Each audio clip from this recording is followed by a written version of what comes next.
नमस्कार, मी पी.आय. नितीन मगर, सोनेगाव. काल आमच्या इथे एक चोरीचा गुन्हा उघडकीस आणला आहे.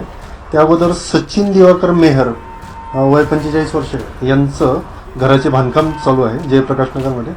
तर तिथून बांधकामासाठी त्यांनी जी केबल टाकलेली होती, जवळजवळ 1 लाखापर्यंतची तिची किंमत होती.